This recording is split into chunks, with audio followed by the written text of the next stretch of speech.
welcome to episode 5, the finale. Let's go again. I love this game.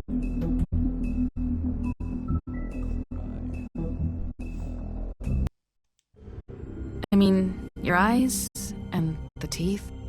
You're not really supposed to do that, are you?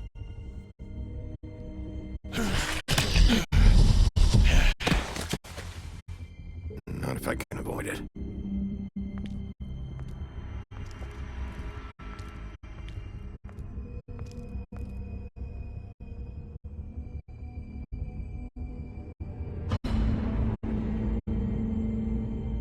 No.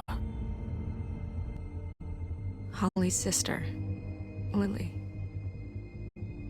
Do you even give a shit about us? The strays. That's why you can't tell me anything. It's the ribbon, isn't it? We're destroying the tree. No! We're not burning the tree, Snow. Hey, you're not really gonna send me to the farm, are you? The rules are the rules. I don't get to make them, I just enforce them. Bullshit.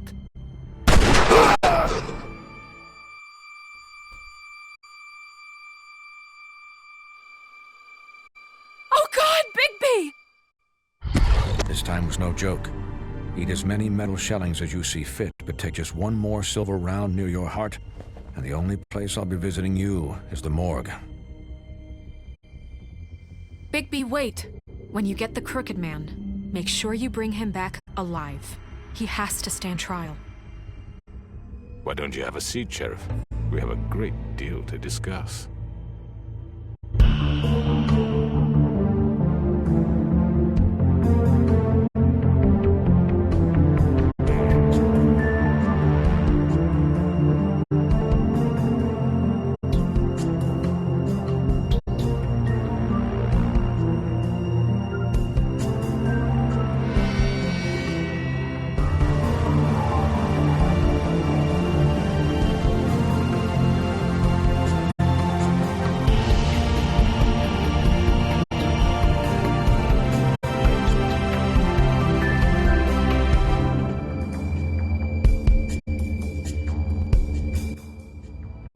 Notice how the intro at the start. Episode 5, Cry Wolf. You've come a long way. You must be tired.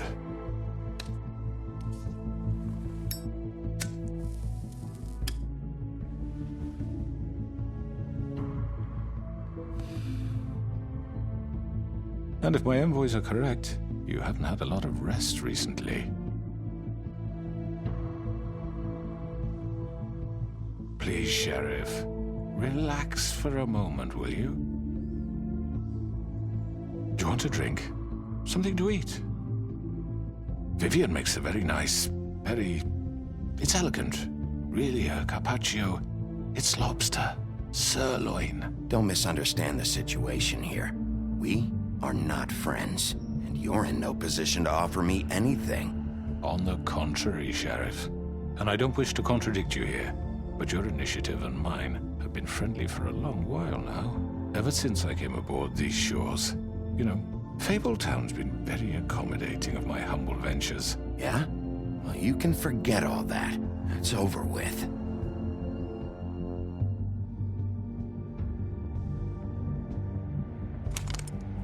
What do you think you're doing? He's gonna... Mr. Wolf is our guest, and I have every intention of cooperating. So don't waste the silver. Sit down, Jersey. Well, Sheriff, for the sake of transparency, why don't you tell us why you're here? It would help settle everyone's nerves, I think. You're destroying this town. You've been doing it for ages. Destroying this town? What on earth do you mean? What the hell do you think I mean? Slavery? Kidnapping? Extortion? Murder? What would you call the wholesale corruption of Fabletown? I would call it the baseless accusation of a desperate sheriff. How are you certain this isn't some conspiracy against me? I'm a well-connected man. Well-moneyed. You're right that there's a conspiracy, but you're the one behind it. I have no need for treachery, Bigby. I do everything right out in the open. But I can understand the confusion, and I'm truly sorry about the trouble all this has caused you. And I hope you believe me when I say, Sheriff, that I sincerely mean to make it up to you. The recent murders that have gotten such attention as of late, I don't relish telling you that they were perpetrated by an employee of mine. It's a very unfortunate bit of business, but I promise you that the matter will be dealt with internally. I just want to settle the issue for you. I already know who did it.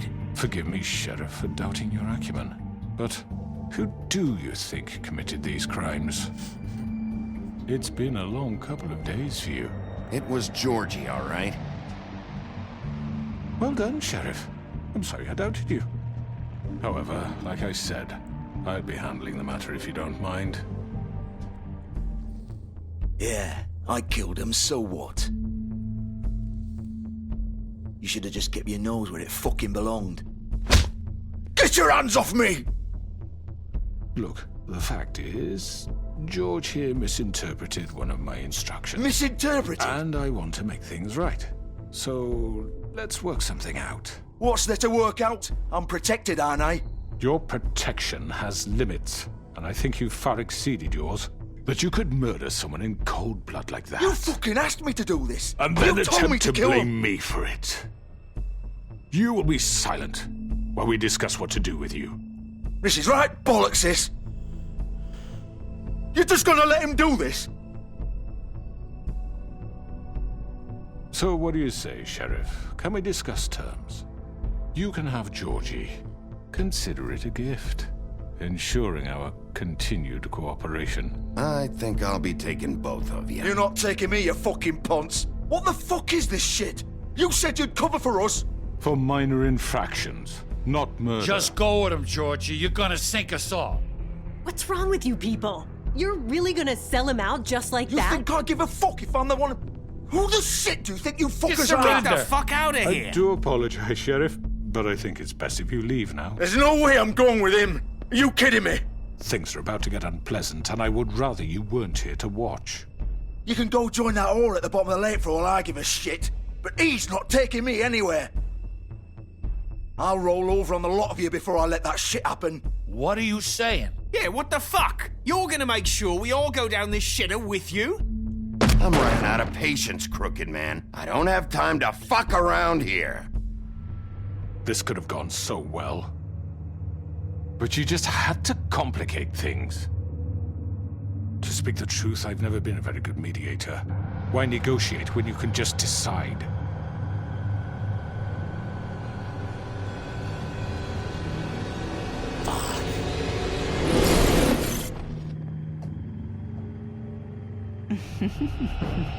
Did I miss anything good? Well, look at you, all fixed up.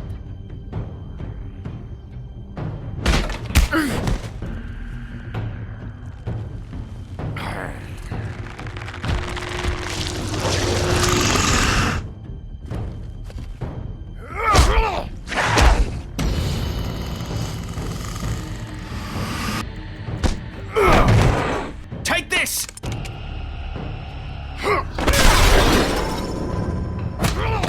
You're done, Wolf. Come on, we're pretty much done here. I'd like to say it was nice knowing you, but I'll be glad to see your insides turned out.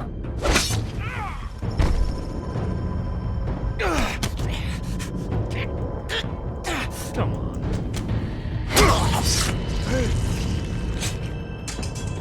Oh god.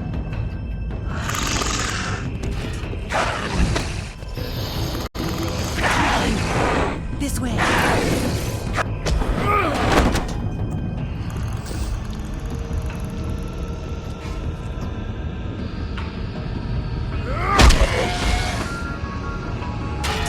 Really?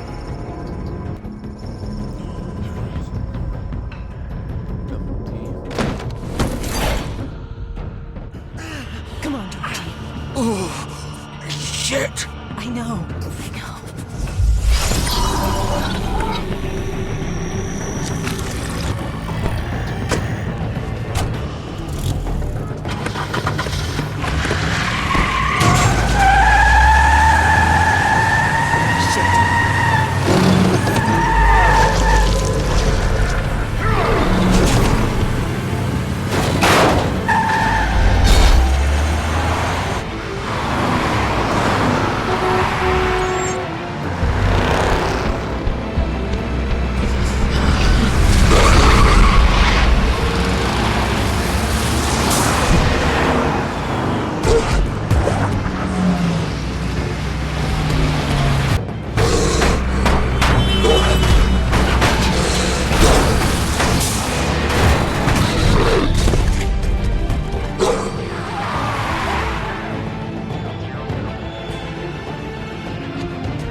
was that?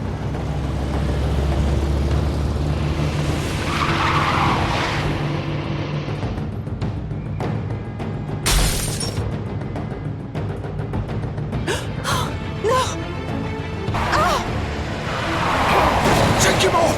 I can't!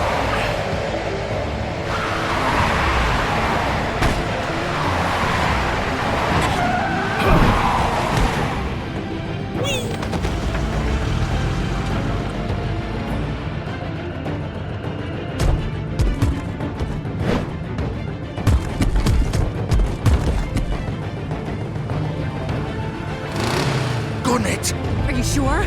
Do it! He's not moving. Keep going!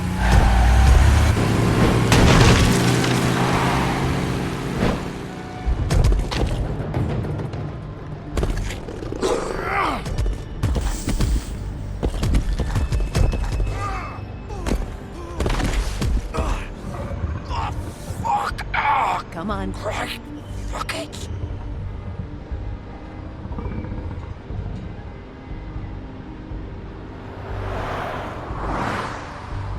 Ironic how there's just a random set of clothes that just so happen to be Big B's everyday outfit.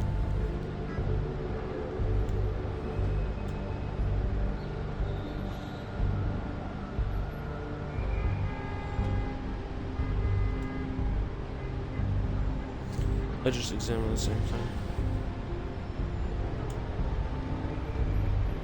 Holy shit.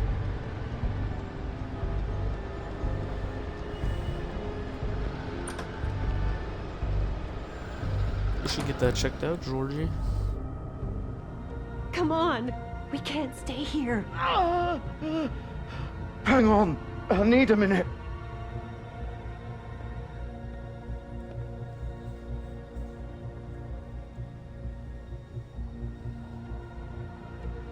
Shit. Hello, Bigby. I hoped you'd come to your senses. Crooked Man's the one you want. But of course, you're too much of an idiot to see that. Or maybe you just like me too much to let me go. That it, Sheriff? Had to say goodbyes first. I'm taking you in, Georgie. Let's go. You gonna carry me? Please, Sheriff.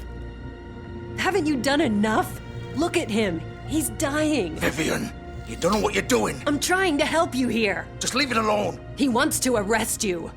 You're okay with that? There's no change in his mind now. Sheriff's always right, isn't he? But he's wrong. Bigby, stop for a second. Please. It isn't his fault. He's a murderer. Faith and Lily, he's the reason they're dead. Look, I know he made a few mistakes. We all have. What? He made sure they couldn't talk with those damn ribbons, and then he killed them. You're wearing one yourself. Doesn't that bother you even a little, knowing that man murdered— Of course it does. Those girls— So it's all my fucking fault then? I You didn't fucking— You're gonna throw me to the fucking wolf too? You know I didn't have a goddamn choice. What the fuck? I did what I had to! You can't fucking blame me for that. Look. You didn't have to do anything. Like hell I didn't. Look, Faith and the others tried to pull a run on us. And as you can imagine, the Crooked Man wasn't too thrilled. But of course, the big boss didn't want to get his fucking hands dirty. So he told me to take care of it. You think I don't know what that means? Either I do what he says or I'm the one getting dealt with. So I fucking killed him. And I'd do it again. 'Cause it's not my fault. The Crooked Man gave the order. He told me to kill them. And then he fucking sold me out. You think that'll help? You still haven't learned, have you? Still the same old fucking moron. Go ahead and arrest me then. But it won't bring back Lily or Faith. It won't free your friend Nerissa. And I'm just the sap taking the fall for the whole thing. It must be so easy being you. Just come in here and blame me for all this shit. Job's done, right? George is the bad guy. It's all his fucking fault. But what was I supposed to do? You don't know what it's like, Bigby. How could you know? At the end of the day, you're just like him. You murdered Faith and Lily. You put those fucking ribbons around their necks. You had the power to let them go, but you chose not to. You don't know what the fuck you're talking about. If I freed them... What would you have me do? Kill her? Georgie, don't. It was them or Vivian. So you tell me, if freeing Lily meant she had to die, do you still think I had a fucking choice? What are you doing? I told you, you don't know the fuck about anything. Hey, leave her out of this, Georgie. This is the original. The girl with the ribbon. I'm sure you've heard the stories. Couldn't take it off, couldn't talk about it. She used her little purple ribbon to make more of them. To keep our girls quiet. To ensure absolute discretion. You promised you wouldn't. All that magic is connected to this little thing. You remove hers, and the spell's broken. They're all free. But you know what happens to her? The same thing that happened to Faith. So don't you come in here and tell me I fucked up. What the hell, Georgie? We were supposed to look out for each other. I trusted you. You can't fucking blame me. You're not innocent here either. Wait, those were your ribbons? You're in on this? I thought you cared about them. I do. Of course I do. You have to understand, nobody was supposed to die. When we built this place, it was just a stupid idea. A gimmick. Discretion is our guarantee. That's how it started anyway. This was supposed to be our place. We were gonna be in charge for once, and nobody would try to control us or use us. That was the point. Then the Crooked Man showed up and everything just turned to shit. So, do you get it now? Why I couldn't just... If you still think it's so fucking simple, then you do it. Go right ahead. Kill her then. What are you doing? Break the spell. Save the fucking day. Stop it. I told you, sometimes all your options are shit. What the fuck are you supposed to do then? Don't talk about me like I'm not even here. Please. You think this is hard for Hey, you? I didn't say anything. My He said life something. is such a fucking burden on your conscience. Don't I get a say? It's my life. Like it was either of yours to give up in the first place. You're right. It's your life. I know what I've done. Wait. I'm sick of everyone thinking that they can just do what they want with my life. I thought it would be different here. But it's all the fucking same. Vivian, I didn't mean... Do you think I wanted to be this person? What I did to Faith and Lily? To all of them? Vivian, wait. Every day I have to look Gwen and Hans in the eye and pretend I don't care. I have to forget what I've done to them. What I took away from them. I look at Nerissa and I hate myself. Vivian. I can't pretend anymore. What are you doing? Vivian, don't. Goodbye, Vivian, Georgie. no! Fuck! No, no, no, no! Why'd you have to do that, Vivian? Vivian! Shit!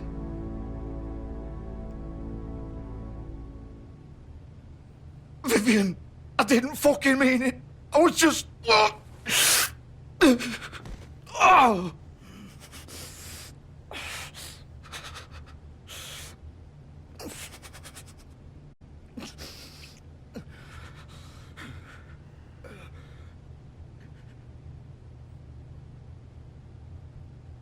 Oh, fuck! Get up. Get up! Don't think so, Bigby.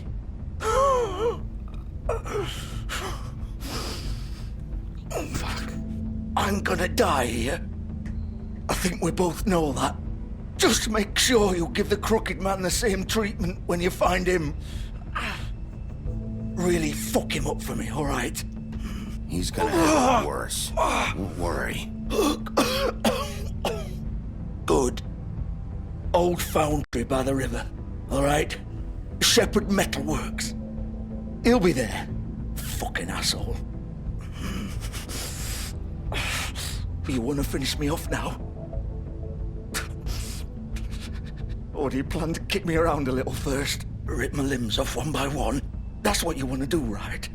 Well, whatever it is, just get it over with. That's not who I am. Prove it then.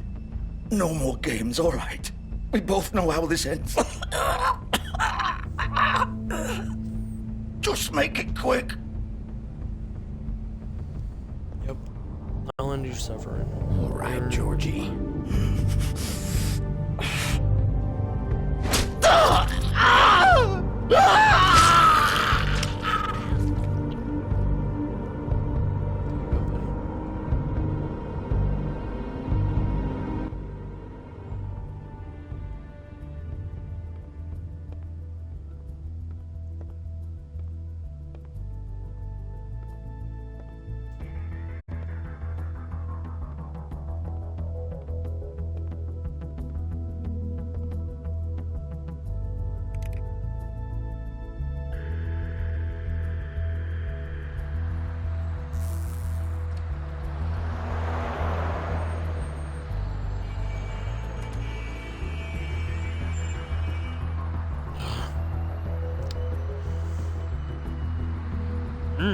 Money. Alright, let's go to the foundry. Ladies and gentlemen, we'll be getting closer to the end.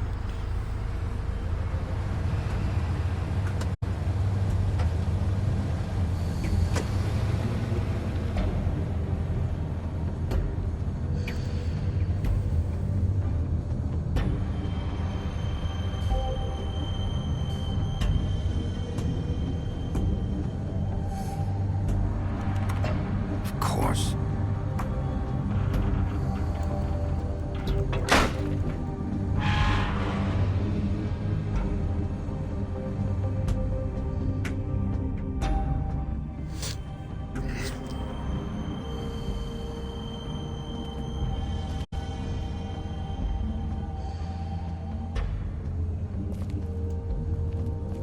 So this is where they've been sending these.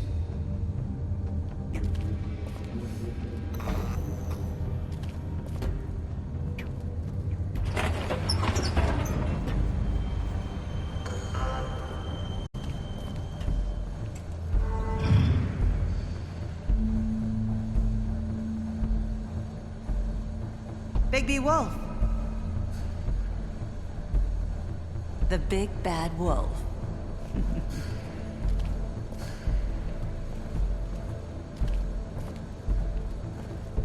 You used to...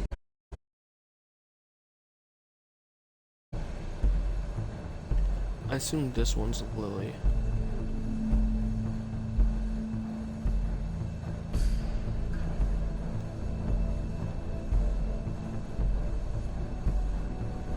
They used to fear you.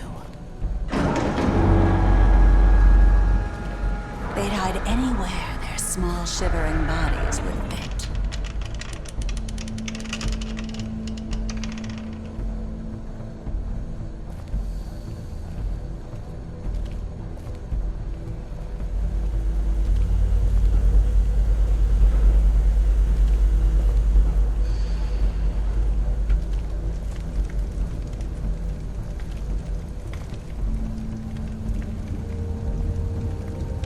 Silver.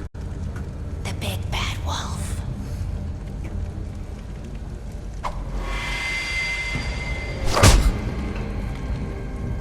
It's about time you showed up.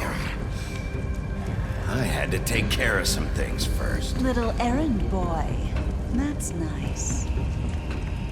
Ah, Bigby. I see you made it here in one piece.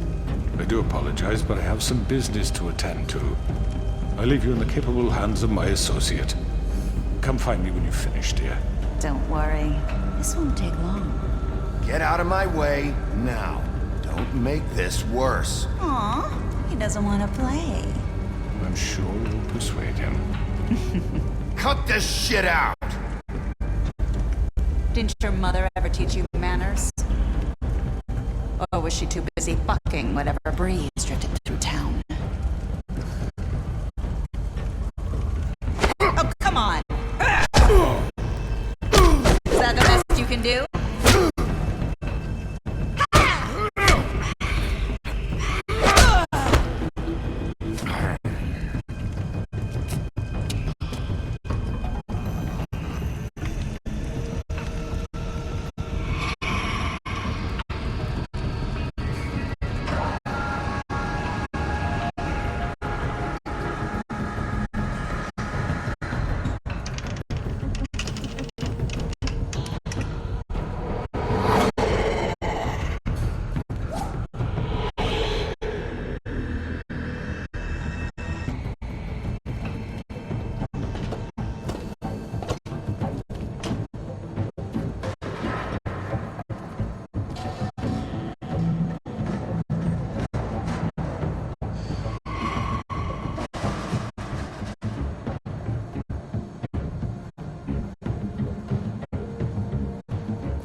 you? Come out and face me!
Hello, Bigby. You look tired. Give me one good reason not to rip you apart right now. This gun holds 6... I won't miss next time. Before you do anything with me, I thought I should point out a few things. Snow White wants you to bring me back to the woodlands, doesn't she? And that's what I want. That's right. But what happens to you once you get there is a different story. I'm not quite finished. You will bring me back alive. Look, all I ask for is the chance to speak for myself in front of the community. And I'm sure Miss White would agree that I should be given a fair trial. Can we at least agree on that? I will have a trial. Are we clear?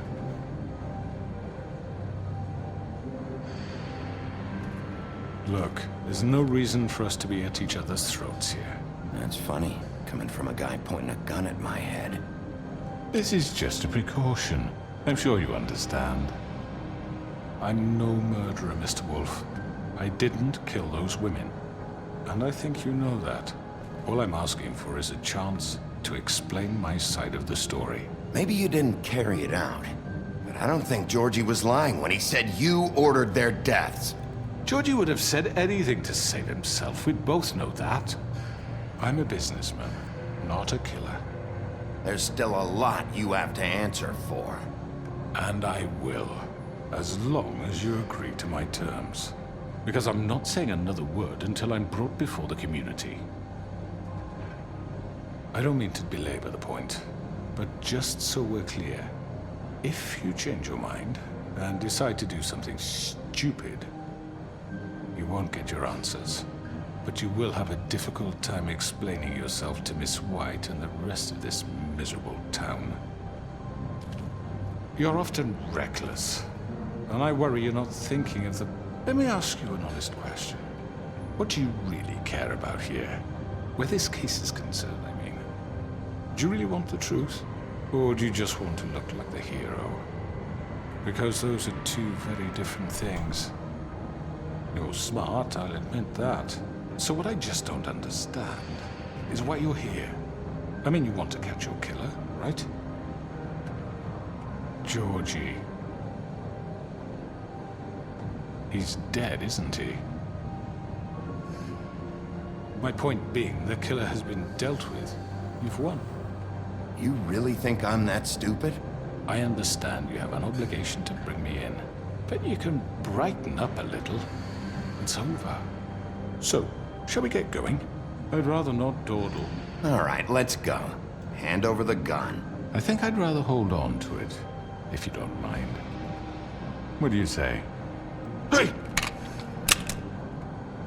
I'm sure Miss White will be pleased. Such a reliable pup. I understand why she'd want to keep you around. You're under arrest. You'll be given a trial in front of your peers. And your punishment will follow.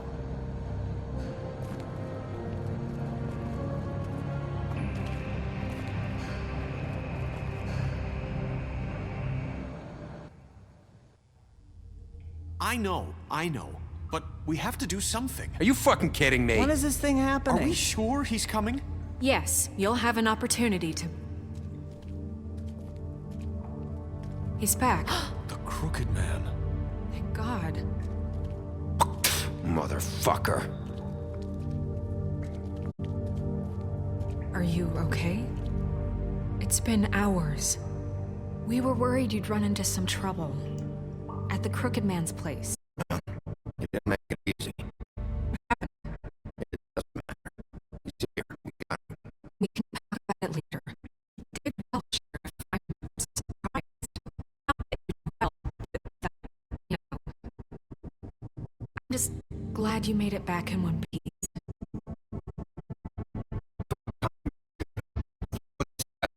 Fucking well. Yes, what are you waiting for? You murderer! You killed Lily! Was my Where the sister. fuck do you get what about off? Faith? You think you have the right to did just do this to everything you people? said. You're a fucking crook! You should be ashamed. Shithole. Everyone, can I have your attention? Thank you all for coming here on such short notice. I know normally we'd schedule a formal hearing, but considering the circumstances, I thought it best if we do this as soon as possible. The Crooked Man is charged with the murder As of I Faith already and... informed your sheriff, it was Mr. Georgie Porgy who killed those women, not me. What? It was Georgie? Georgie may have killed them, but you made the call. Do I have to explain the situation to you again? Wait a minute. So you're saying Georgie's the motherfucker who killed my sister? Well, where is he? Yeah, you're gonna bring that shithead in too, aren't you? Yes, Sheriff. Where is that rotten scoundrel now? Is he still out there? I sincerely hope not. Well, where is he? Sheriff? Georgie was a victim of this psycho, too.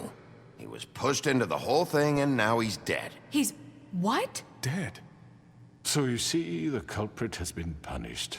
There's no That need doesn't for change this. anything.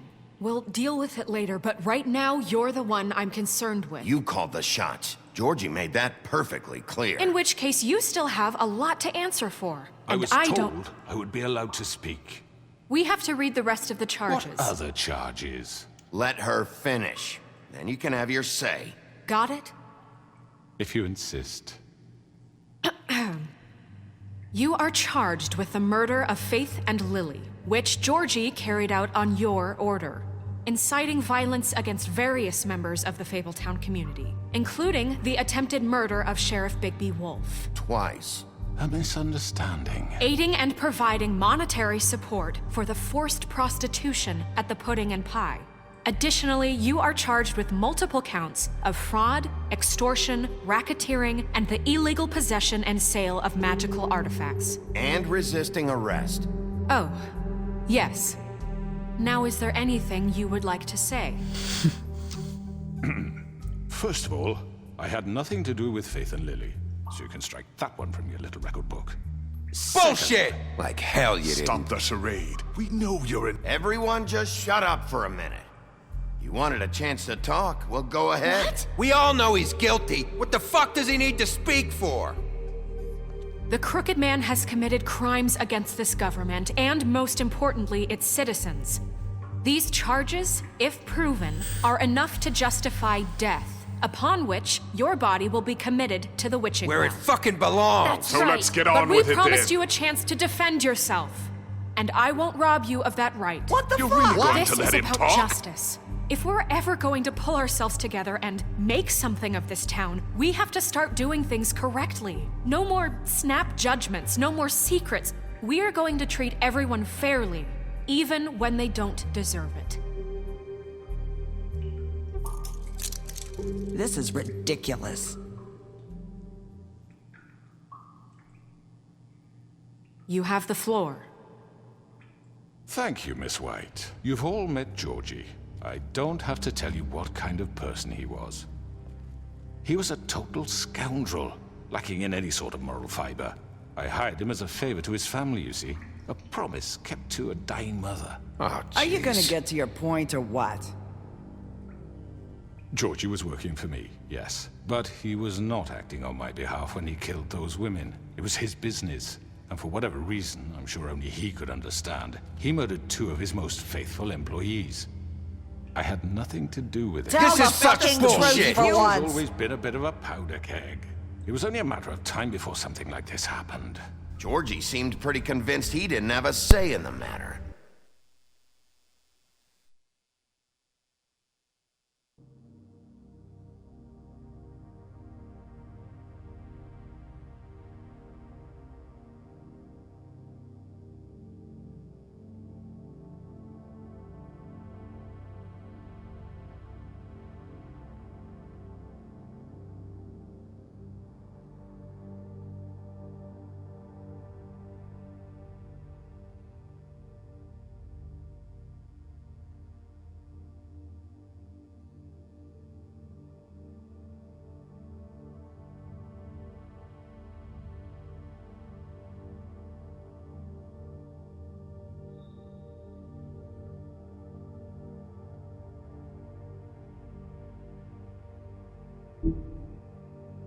He clearly misunderstood my intention. Really? I would never authorize such an act. Any of you actually believe this bullshit? Holly, please. Tell them, Bigby. When you finally showed up at my door last night, wasn't I more than helpful? I answered your questions. I was willing to cooperate. What's he talking about? You weren't being helpful. You were trying to set me up. Your people tried to kill me. They get a bit carried away sometimes, it's true. Loyal to the end. They do it because they want to protect me, as I've protected them. You understand wanting to protect what you care about, don't you? You'd do anything. You might even give up an innocent man, just to save someone. Yeah, right. They don't do it because they want to protect you. You intimidate people, use scare tactics. They're afraid if they don't follow orders, they'll end up dead. Let me explain this to you. My employees are just that, hired help. I see some of them are here among you. They are not my slaves. They are all free to make their own decisions, as Georgie was. You're not serious. I know what you do to people. I've seen it firsthand. What you did to Faith. The way you manipulated her. Do you really think any of those girls were free? Do you really think Faith wanted to— I'm sorry, Lawrence. I'm sorry that your wife came to me for help, and I'm sorry that I decided against my best judgment to give her a distasteful job. Right, and you kept them in debt so they couldn't leave. Yeah. That's what you did to us. How you kept us all You in forget line. it was not me who put you in that position. You all act like I'm some kind of tyrant. When your government abandoned you, left you poor and helpless, sniveling on street corners, I was there to look out for you. Yes, but... Wasn't I? You're the fucking problem here, not us. Really? What about Auntie Greenleaf? Her story is not uncommon. She left everything she had back in the homelands. Everything that mattered, anyway. With nowhere else to turn, she came to me for help. And what did I do for you? You got my tree back. I got her tree back, and in turn we used her magic to help poor Fables get glamours. Because I helped her, she was able to make a living, provide for herself. And what did they do? She wanted my tree destroyed, but Bigby refused. What? You were gonna burn her tree? Snow, why would you want that? Is that true? Snow? I know what you're doing, and it's not gonna work. You can't manipulate us or these people. We're not here to talk about we're this. not? Bigby just This means is important, and I'm glad it's being talked about. You know why I asked him to destroy your tree. You were working with Crane and the Crooked Man. It wasn't her fault. You can lie to yourself, but you can't lie to me. You hated Crane, and you hated him for wanting to fuck you, and you being too soft to notice what he'd do to get it. It had nothing to do with the Crooked Man. We've made some mistakes. I've made some mistakes. But believe me, I truly want what's best for this town. And that may not always be clear right away. But I want you all to know that I care deeply about all of you. And so does the sheriff. Yeah, right. I can't promise you perfection. No one can. But I can promise to always have your best interests at heart. Things haven't been great for a while now, but we'll do better at protecting you. From people like him. The Crooked Man's been exploiting you. Exploiting your hope for a better life. You would go to him for help, and he would take that weakness and add it to his strength. He took Faith and Lily from us. And while we can never get them back, we can certainly punish who's responsible. They're right. You're all still afraid of him, even now. But you needn't be. His contamination of this town is over, and those girls will have their justice.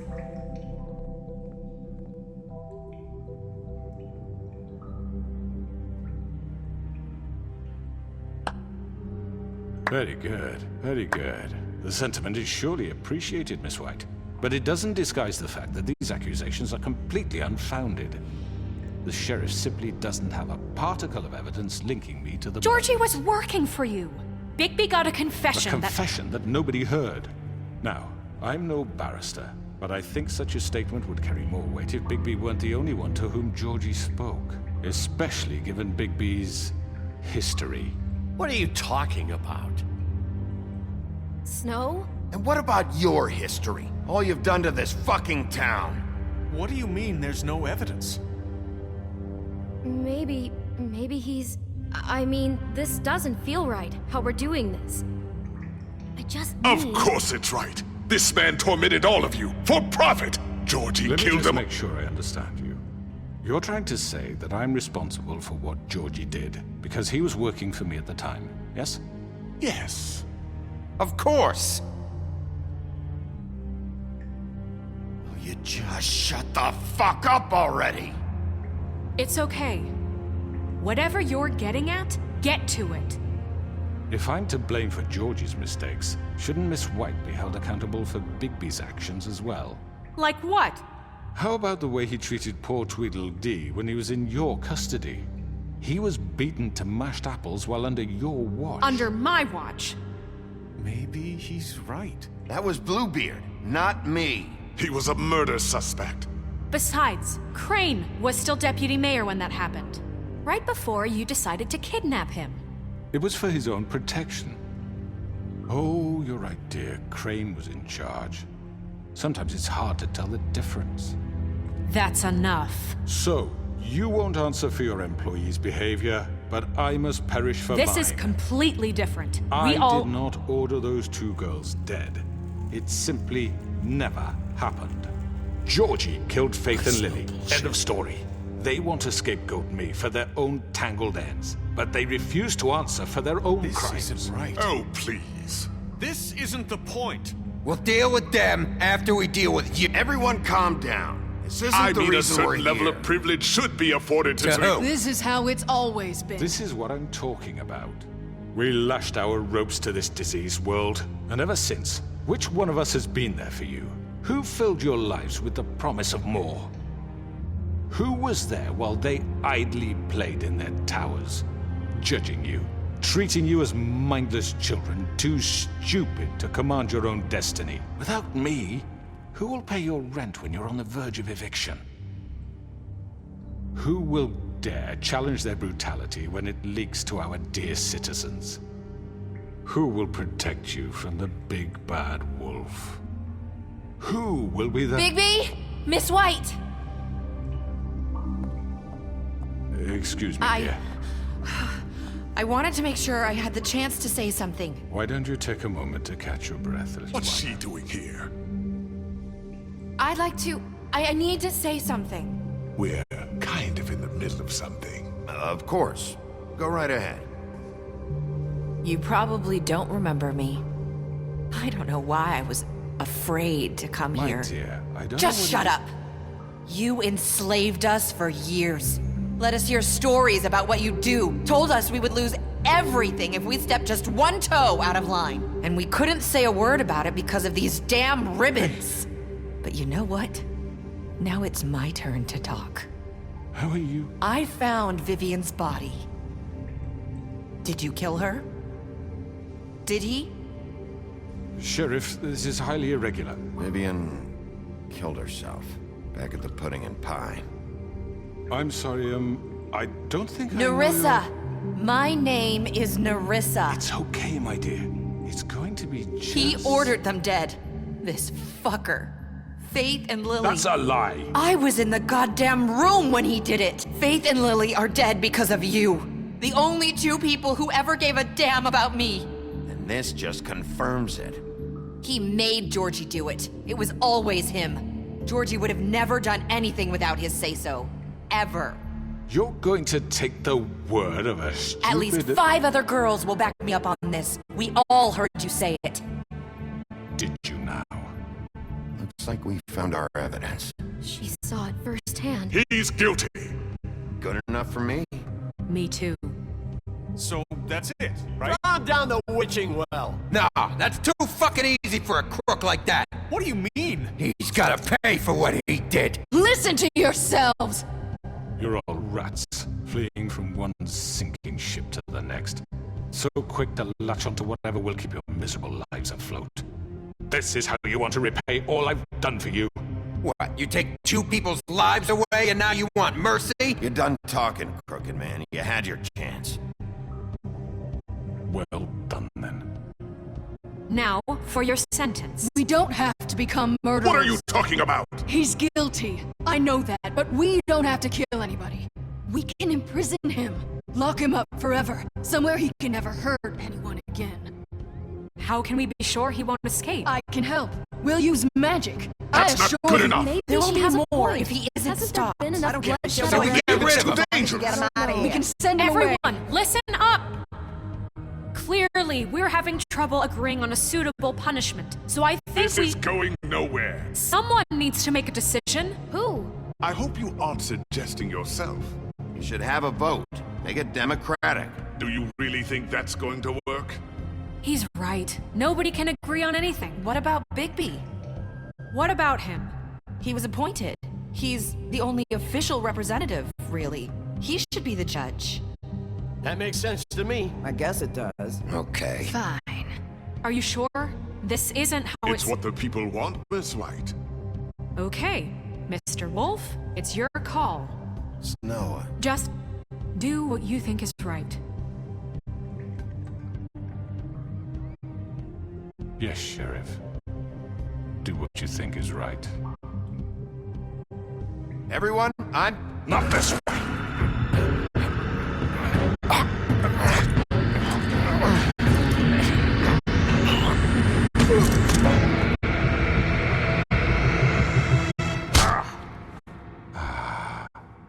There you are.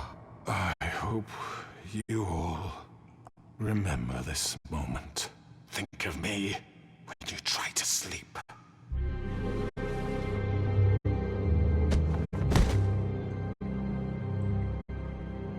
You said you had a way to keep him from hurting people. Wait, you After can't be what serious. he's done, you just gonna put him in prison? This isn't the way, Sheriff. You're doing the right thing.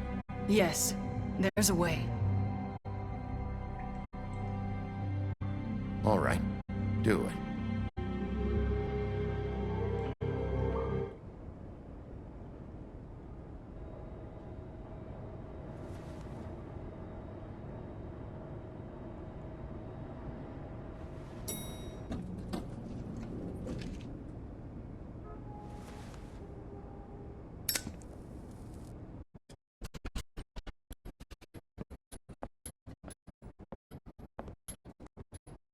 Not what I was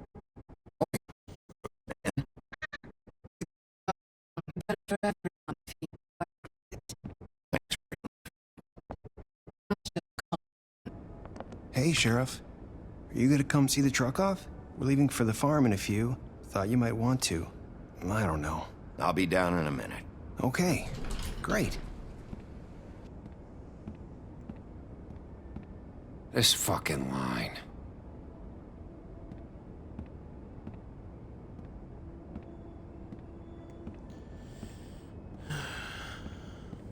Oh, Mr. Wolf? Flycatcher left his keys.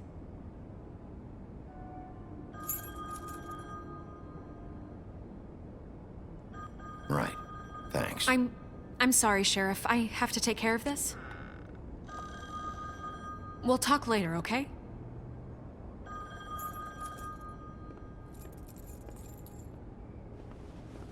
Good morning, Miss White. You're late.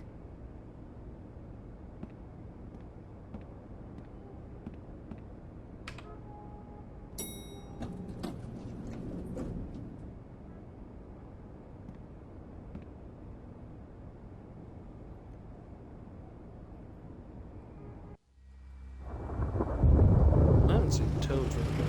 I thought we were supposed to handle his situation.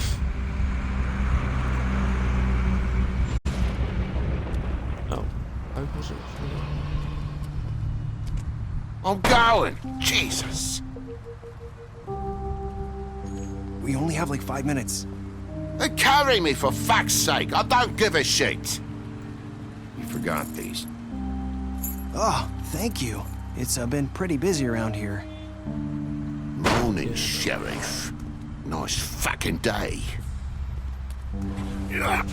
Shit! Just go grab that, would you? How are you, holding up? I know this isn't ideal for you. Just why the hell did she have to send me and me boy away, huh? You promised me I'd get another chance, but Miss White said I had to go up to the damn farm anyway. Come on, Colin. I'm walking, all right? Calm down. Wait! Sheriff Bigby! I have something. You know, he was up crying all night.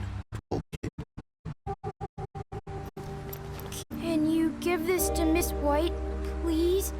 Dad says there's no time to say goodbye, so if you could bring it to her, she was nice. Yeah, sure. I couldn't take them all with me, and she said she liked that one the best. It's a willow beetle.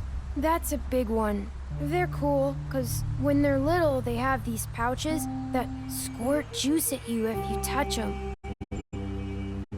She said it was pretty. That's everybody.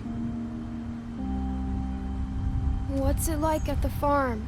I've heard ogres live there, and they eat people in their sleep sometimes. God, I hope not. Do we have to go? I want to stay here. Well, we don't have a choice anymore. I'm sorry, TJ, but look on the bright side, okay? There's plenty of space to run around, and a nice river nearby, so you can swim all you want. Even in daytime? Yeah, you don't have to worry about the Mundies seeing you. It'll be nice. Come on, it won't be so bad. Have you been there before? No, some of the animals aren't comfortable around wolves, so you wouldn't know, would you? We're all set. Bye, Mr. Wolf. Goodbye, TJ.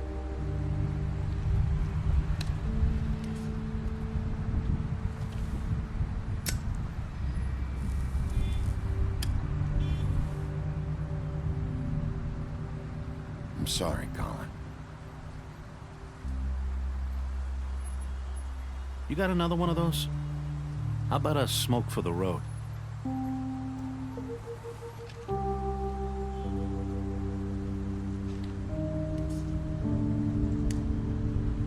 Thanks, Bigby. Always a gentleman, aren't you, Bigby? Take my entire pack, buddy. I guess I'll see you around. Stay out of trouble, okay? If you even can. I'll try. Yeah, me too.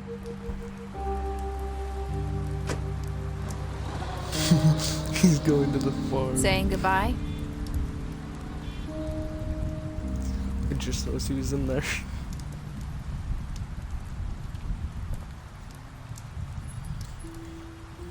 Hi. Hi. You're still wearing that thing. Oh. Yeah. I guess I am. It's not easy to forget. I know it seems like I should be able to. It's just... It's okay. I get it.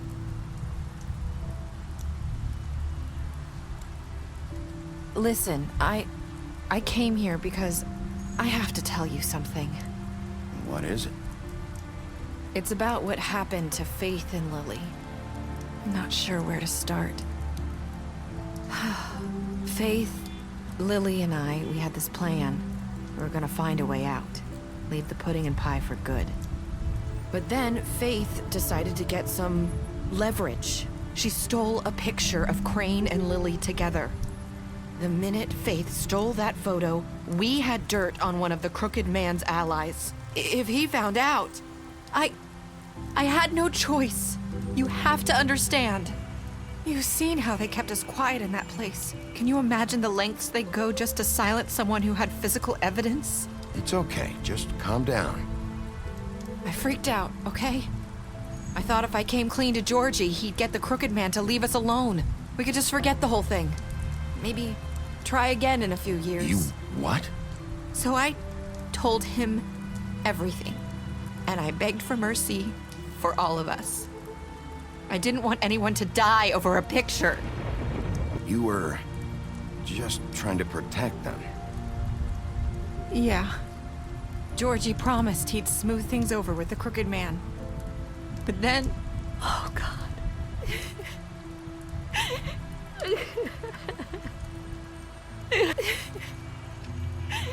Here. Thank you.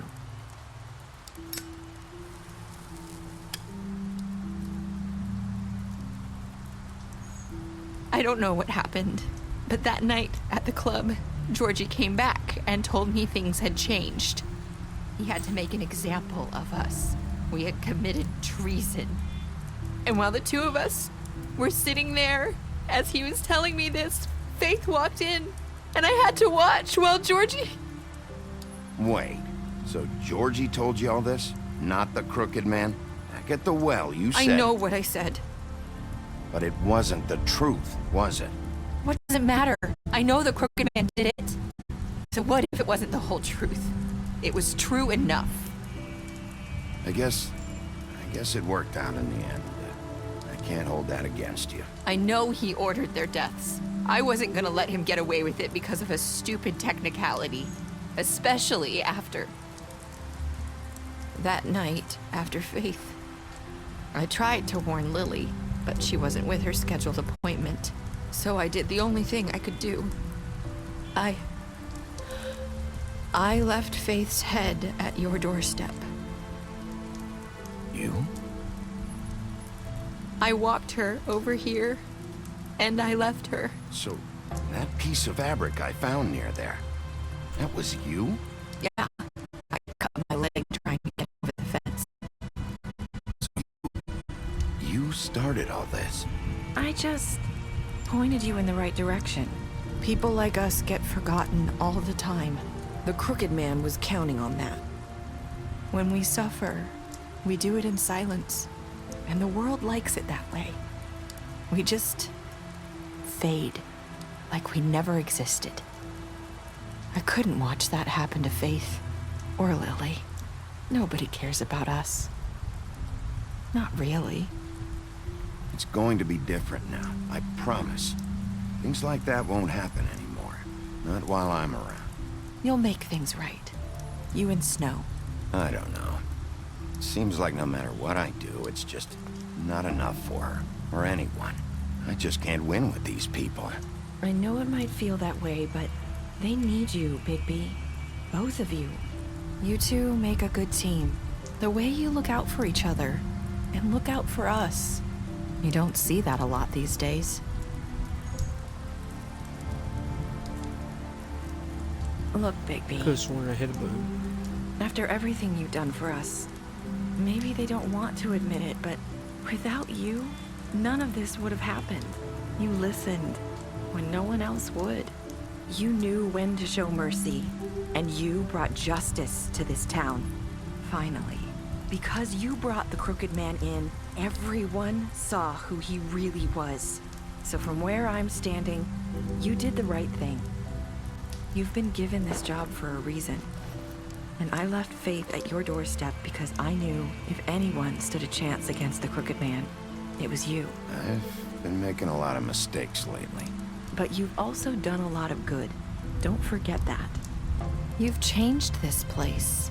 For better or worse, Fabletown wouldn't be the same without you.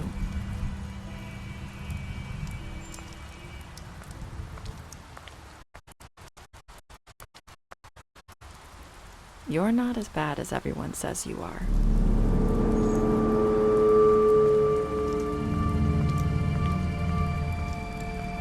I need to tell you something. I have to tell you something. I feel like we've met before. You're trying to place me. You like my ribbon? Do you like it? Faith wore one too. Would hide her beauty so she could escape his kingdom. They used to call me the Little Mermaid. Dr. Swinehart ever get back to you about Faith? He said he wanted to run more tests. I hope you find what you're looking for.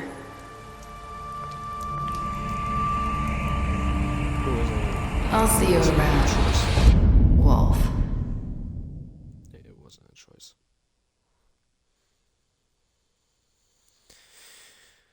54.3% killed him. 67.7% brought back the Crooked Man. 40.4% of players chose to imprison him. I don't know how many chose to rip his head off. Did you accept TJ's gift for Snow? 18.1% said I've made a lot of mistakes. Beast, you beat him down while he was on his own. You fought him after the interrogation. You gave him a drink when he asked for one in your apartment, and you sent him to the farm. Crooked Man, you took him back to the witching well. You imprisoned him. Georgie, you smashed his place up. Lawrence, you went to his place first. You prevented him from dying. Narissa, you gave her a cigarette during your final conversation. Snow, you brought her along with you to the trap. You promised to bring the Crooked Man back alive. And then Tiny Tim, you chose to wait for him. TJ, you accepted his beetle and promised it to Snow. And then for Toad, you stood up for him when Snow wanted to send him. But now it's time to do the little stuff I said I was going to do. Thank you, Vertigo. Book of Fables. First entry. The renowned Big Bad Wolf. He's known for terminating pigs and girls in red hoods, but is trying to put those dark days behind him. Bigby now acts as Fabletown's sheriff and remains in his human form, mostly. However, due to his rough past, the citizens of Fabletown are slow to trust him. Bigby is determined to show that he has truly changed, but some instincts are just too hard to control. Snow White may seem cold, but this stems from her life of mistreatment and abuse back in the homelands. After escaping assault and imprisonment, not to mention an attempt on her life, she married Prince Charming. It wasn't long before Snow discovered that Charming cheated on her with her estranged sister, Rose Red, and she divorced him. After the Exodus, Snow focused her attention on setting up a safe haven for fables in the New World. She now serves as an assistant to the deputy of mayor of Fabletown. The Woodsman is one of the few men who went toe-to-toe with Bigby in his Black Forest days and lived to tell the tale. In an attempt to save Little Red Riding Hood, he split the great wolf's belly open with his axe, filled him full of frogs, and threw the beast into a river. To his dismay, his popularity has faded. Even his name is forgotten, and he is only known as the Woodsman. Faith, otherwise known as the Donkey Skin Girl, made it through the Exodus from a magical homeland with the clothes on her back, her husband, and nothing else. She was once a beautiful princess, happily married to Prince Lawrence of a neighboring kingdom. Her life should have had a happy ending, but the mundane city of New York wasn't kind to her or her marriage. With no money, Faith found herself turning tricks to make the rent for a cheap apartment on the outskirts of Fabletown. She had a difficult life, but she did not know what she could do to survive in an unfamiliar world. Beauty and her husband Beast once lived in an enchanted castle, but they were forced to flee the homelands of the Exodus, leaving all of their wealth behind. Now they live in a modest studio in Fabletown, New York. Though the times were hard, Beast working multiple jobs to pay the bills. The couple have the longest relationship of all the Fables. Beast and his wife Beauty left everything behind when they escaped the homelands in the Exodus. Without his former wealth, Beast picked up extra work to make ends meet. He's able to get around from the town without a glamour most of the time. But if Beauty gets too angry with him, he becomes more beastly by the minute, growing horns and large teeth. Despite the occasional bickering, the two are truly in love and have the longest lasting relationship. Mr. Toad is the superintendent for a defunct tenement on the edge of Fabletown proper. Because he's a 3.5-foot talking amphibian, Toad is required by Fabletown law to keep his family and himself magically glamour to appear human. The problem is, Toad isn't too concerned with what the law is and has to be reminded often. Colin is better known as one of the 3 little pigs. Back in the homelands, they were harassed by the Big Bad Wolf who blew down Colin's house with straw. After the Exodus, Colin and the other Fables who couldn't pass for human were sent to live in the farm. Unable to stand such a boring life, Colin constantly makes trips down Fabletown to bother Bigby. He's always caught and sent back to the farm, but he doesn't let that stop him. Hailing from the haunted town of Sleepy Hollow, Crane has been deputy mayor of Fabletown for nearly 115 years. Crane is a bundle of nerves and takes his jobs very seriously, though that doesn't mean he always does it well. As one of Fabletown's elite, Crane is often blind to the troubles of the less well-off citizens. Overall, Crane is authoritarian, cowardly, and is having some time. Buffkin, please. Thank you. Buffkin is the talking wind monkey from the land of Oz, and as Fabletown's librarian, he spends time reading and stealing the deputy mayor's booze. He's prone to mischief, so when something goes wrong, he assumes he'll receive the lion's share of the blame. He's helpful when he wants to be, but most of the time he'd rather be drinking. Someone would have fired him long ago, but he's the only one who can make sense of the filing system. Fabletown is a community located on Boulevard Finch Street in Manhattan's Upper West Side. To regular people, or Mondays, it appears to be an ordinary New York neighborhood. It is really the home of the fables from many worlds, and within the business office at the Woodlands, it lies in a massive cavern, a vast library, and hundreds of magical items of immense power. All non-human fables live upstate on the farm, an extension of Fabletown. The farm is home to the fables who cannot pass as human, giants, goblins, animals, etc. It is located in upstate New York, far away from the Mondays to avoid detection. Some of its residents resent their confinement to the farm despite its size and comforts. To them, the farm is a prison. They would be allowed to leave the farm if they could purchase the glamour. Many don't have the money or something so expensive. Though some, like Colin, can sneak up into the city anyway. Monday is short for Monday. Monday is an all-catch-all term that fables use to refer to the non-magical inhabitants of their adopted home. Warding spells placed around the blocks of Fabletown and the farm keep their minds distracted and dull within certain boundaries. Or if anything should pique the curiosity or scrutiny of a large group of Mondays, these magical protection charms would overload and fail. As sheriff of Fabletown, one of Bigby's primary functions is ensuring the Fabletown community maintains a low profile. Clamors are spells that allow the user to change their appearance. They are expensive but can be purchased by non-human fables in order to pass for human among the Mondays. Cheap glamours can be found in the seedier parts of Fabletown, but they are often unreliable and prone to sudden failure. Prince Lawrence, after escaping homelands, Prince Lawrence and his wife, Faith, immediately fell victim to the harsh realities of the mundane world.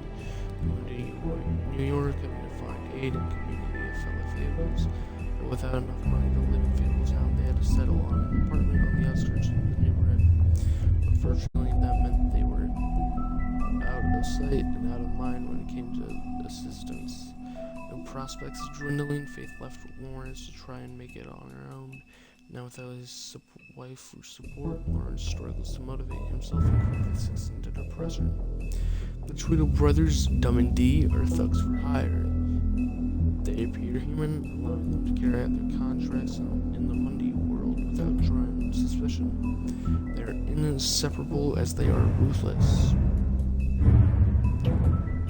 Holly is a no-nonsense kind of troll and the owner of the Trip Trap Bar. She's clamored to appear human, but her patrons know her better. Holly takes good care of her regulars, often the downtrodden fables with little to spare. She has no patience for the Fabletown government that has done nothing to locate her missing sister.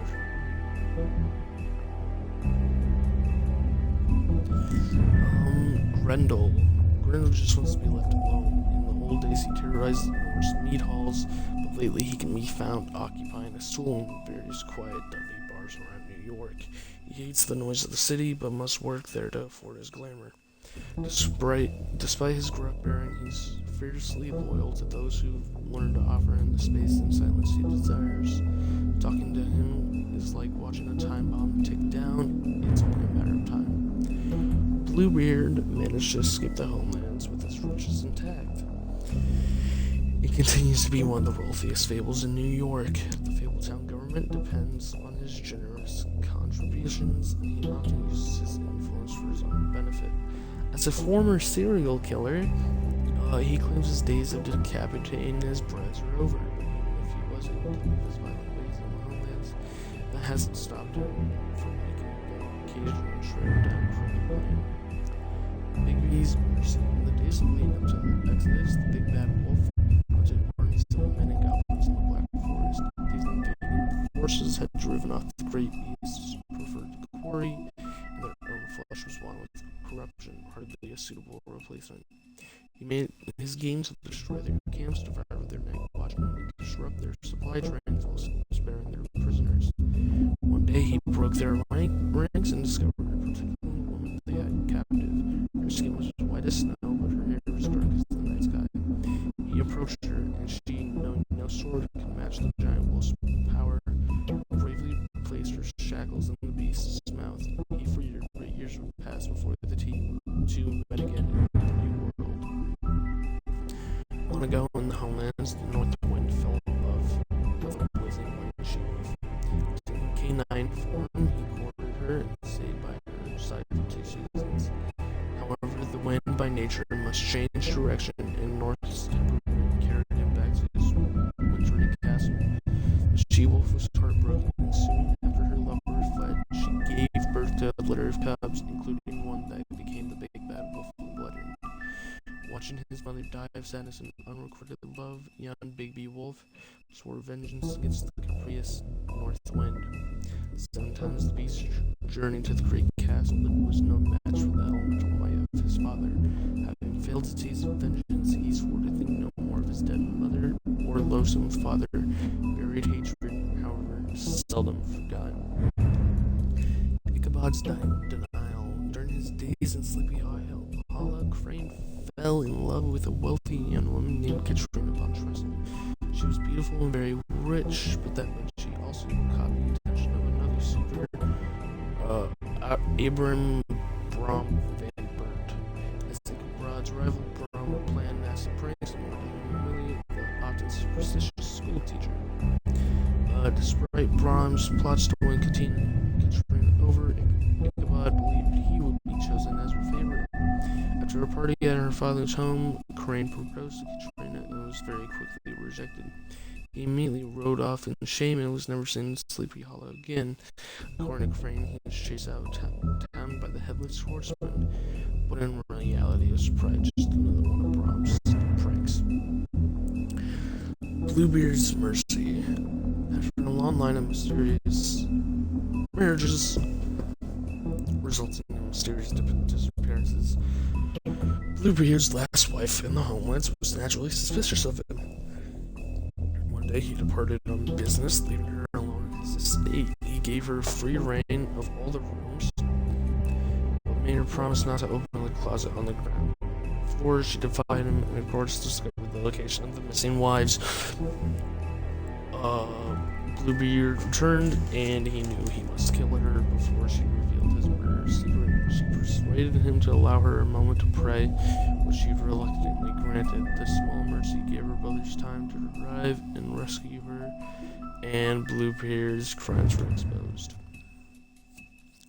The 13th floor of the Woodland Building is home to a group of witches and wizards tasked with the protection of Fabletown. They use their powers to keep the community hidden from prying Monday eyes, but all magic has its limits and every spell has its cost. The magic mirror speaks mostly in rhyme and demands that others do the same. He also requires the name of whatever object or person you wish to find.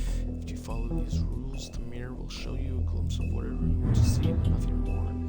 The witching well is located in a chamber inside the Woodland Building, where it is used to dispose of things but never to be seen again. Dead fables are committed to its depths, as are the most unredeemable criminals. No one is entirely sure what lies at the bottom of the well, nor indeed if it has a bottom at all. But it is widely assumed to be the passageway to the final resting place. Jack Horner. Jack is always up to something, but he's nearly not as smart as he thinks. His plans to get rich quick often backfire, but his confidence never waves. He thinks he's the most important person in Fabletown, but everyone knows him as a mostly harmless smartass. Lily and her sister Holly grew up in the homelands together, but had a falling out shortly after moving to the Mundy world. Aimless and increasingly destitute, Lily turned to prostitution, and now she's the second victim in an ongoing murder investigation. A troll cross is an amulet made of iron that was foolishly thought to protect the wearer from trolls.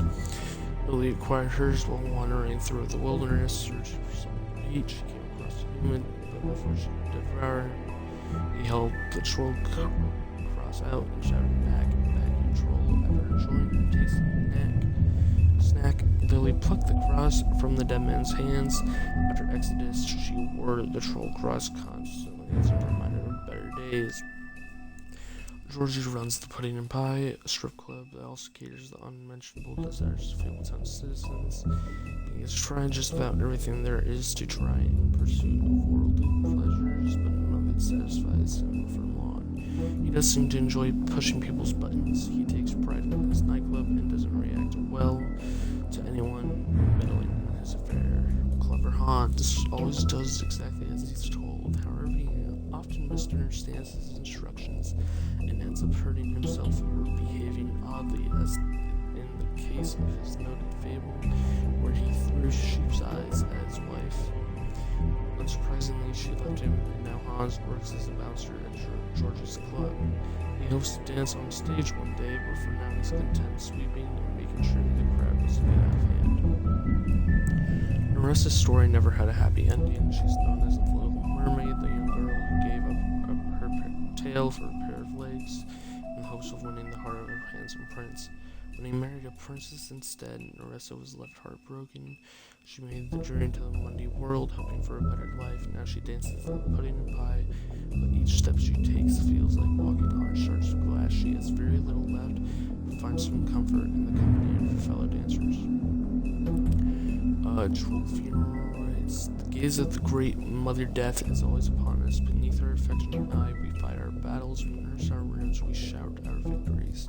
We endure our sorrows. And when we fall, she is there. Her embrace is the silence of the mountain, the heavy peace of the stone. Approximately translated, a troll funeral is a sacred ritual passed down by oral traditions from troll mother to son. It begins at sunset with the creation of the cairn, a small pile of stones to represent the many generations of trolls that have traveled and died before them, the foundation upon which the living stand. Weapons are divided amongst the trolls' closest comrades, and the body and the rest of their possessions are burned.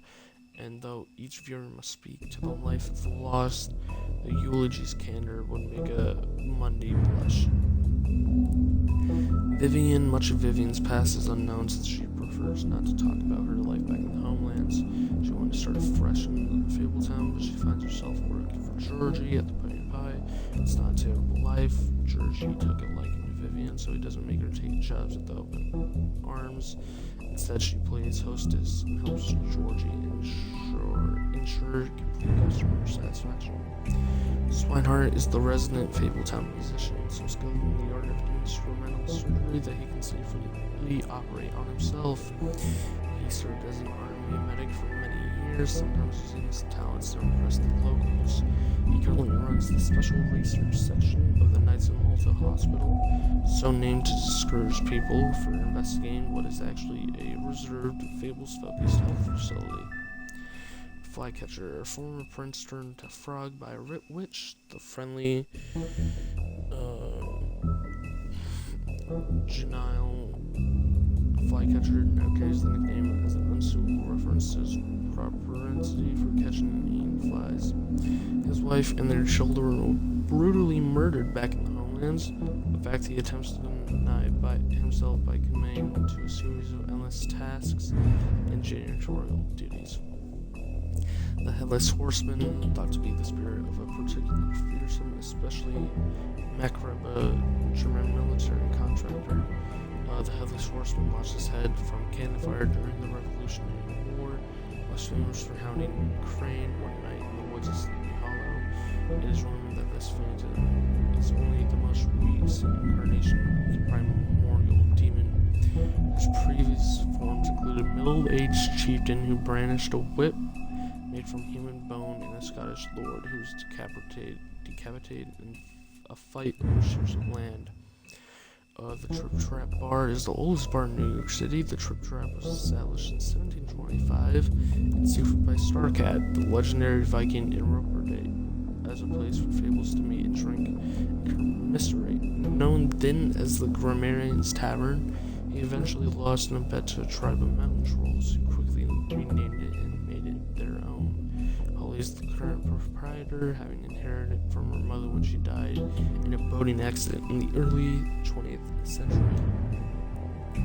Nancy Greenleaf, horticulturist, alchemist, and lover of animals. Auntie Greenleaf is one of the few rows which is still living outside of the 13th floor, unsupervised and unrestricted.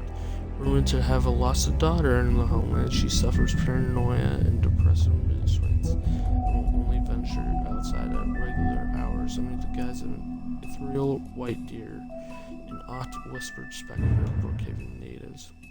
The glamour tree, grown from a seed spirited away from her family's enchanted orchard, the tree is the sole remaining source of Auntie Greenleaf's magical enchantments.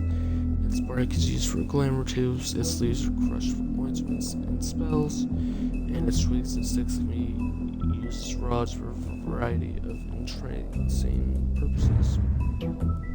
Gleams can be produced in a variety of ways, but one of the most common, due to its ease of use, is to take a small hollowed-out tube or a container and place within it several unique items to one the caster wants to copy, which is required for the reaction to charm. Two downsides of the step of glamour is the totally unique appearances are completely impossible, and the nature of the vessel makes it quite unstable. The ring Dispel, reputed to be fashioned by Byzantine Glenn in an attempt to ward off a coven of witches, the ring of Dispel, or Dispelling Ring, or Magic Canceling Ring, eventually was given to Lancelot by the Lady in the Lake, recovered by the business office after the immigration to New Amsterdam. It was assigned to Greenleaf for caretaking. Bloody Mary. The true history of the person known as Bloody Mary is almost completely unknown even to fables. Most acquainted with its members, her name Mary at least is not up for contention, nor is her perchance for shocking violence and inlaid resistance to magic and spells, and a strange ability to use any reflective surface as a portal, effectively shortcutting space and time. Thought by monies to be the wailing apparition of a childless ghost, but any evidence of that is as yet unseen. Silver bullets. The legend of great and magical bulls often make mention of their weakness against weapons made of silver, and those tales bear out to be true. The silver bullet Mary shot Bigby with was not the first, but any of them could be his last. Any silver left in Bigby's body weakens his system, slows his healing, and causes long-term damage.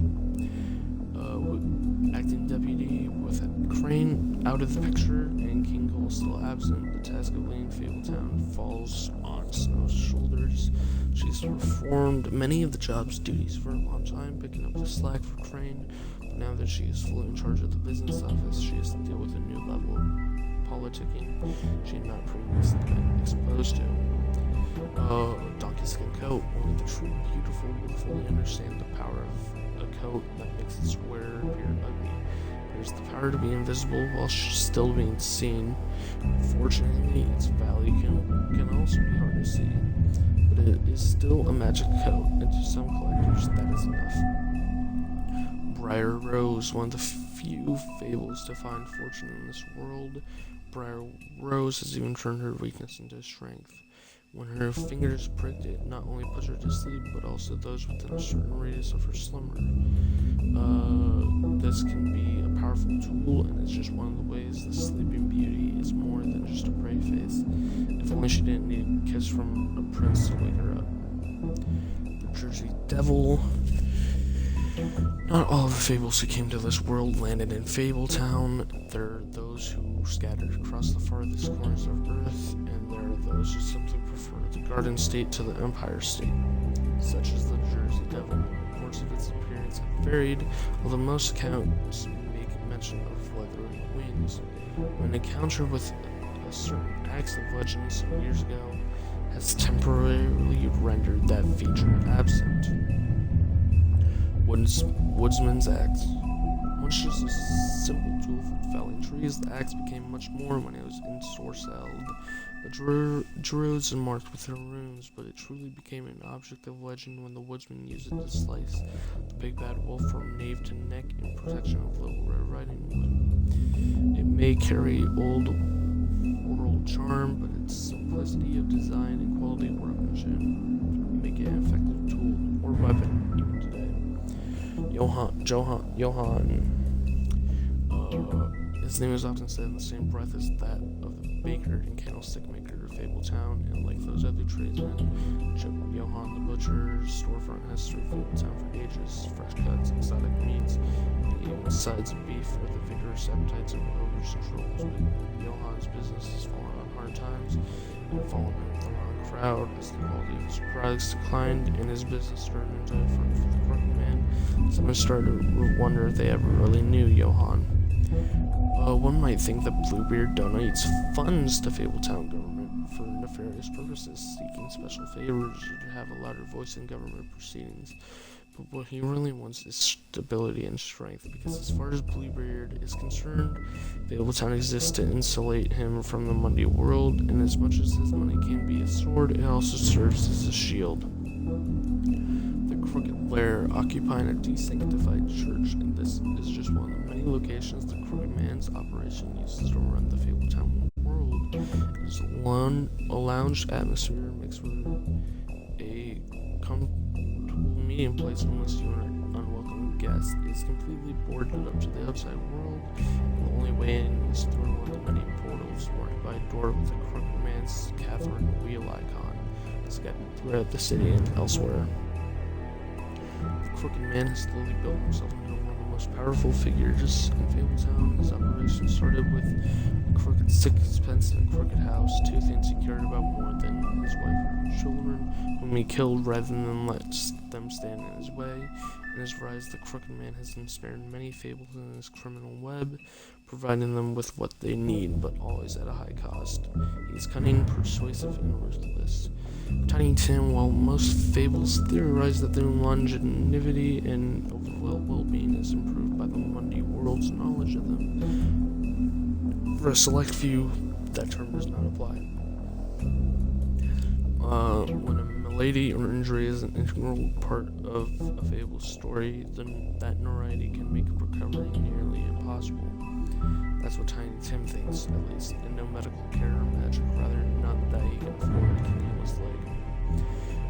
Life on the farm. With its idyllic location and managed community, the farm would seem to be a welcome alternative to eking out an existence in Fabletown.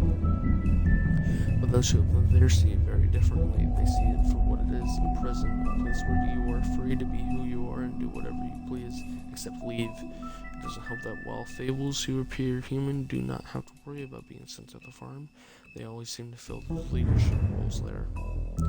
Vivian's story. Vivian was the first to bear the curse of the purple ribbon. Removing the ribbon would result in death, and any attempt to talk about it was thwarted by the spell upon it. As time went on, she tried to live a normal life. Eventually, she married a nice man, but he was constantly wondering about the ribbon around her neck. Despite her pleas for him to leave it alone, one night while she was sleeping, he attempted to remove it. As he pulled on the edge of the screen, Vivian woke and saw what her husband was doing. In a panic, she pulled away, preventing the ribbon's knot from being undone. Furious, she tried to express the severity of his actions, but her husband was unable to understand. She realized then that she couldn't trust him and decided to leave. She lived alone for the rest of her days in the homelands, preferring the safety of isolation to the risk of betrayal. Vivian and Georgie met during the exodus from the homelands, and they helped each other survive the launcher into the Mundy world. Upon their arrival, however, they found it hard to make a decent living with that little money they had. They opened the Pudding and Pie. Operating a strip club may not have been the most desirable occupation, but they figured it was better to be in charge of a place like this than be forced through desperation to work at one. Winter Wolf. Bigby's mother, Winter, fell in love with the North Wind and bore him 7 wolf cubs, but he quickly grew tired of her and left Winter. Heartbroken and alone, she tried to care for her cubs despite her grief. She was especially fond of Bigby, but as the runt of the litter, he was often teased by his older brothers. After Winter's death, Bigby's siblings went in search of their father, but Bigby stayed behind to protect his mother's corpse from Scavenger. Unfortunately, he was too small to defend her. From then on, he vowed to eat something bigger each day until he was large enough to confront his father and finally make him pay for the pain he caused his family. The Big Bad Wolf. Bigby's true form is that of a giant 8-foot-tall wolf. In addition to his iconic huff and puff power, he has also inherited other abilities from his father, the North Wind. For example, Bigby is able to hold his breath for an abnormally long amount of time, making it impossible for him to drown. Mary's loyalty. Bloody Mary began working for the Crooked Man centuries ago. He promised her freedom to do as she pleased, as long as she agreed to act as his personal bodyguard and hitman.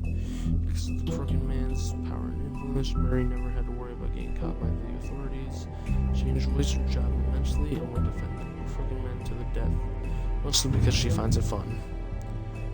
Fabletown Justice. When a criminal is captured in Fabletown, the traditional procedure is to hold a formal hearing in front of the community concerned parties.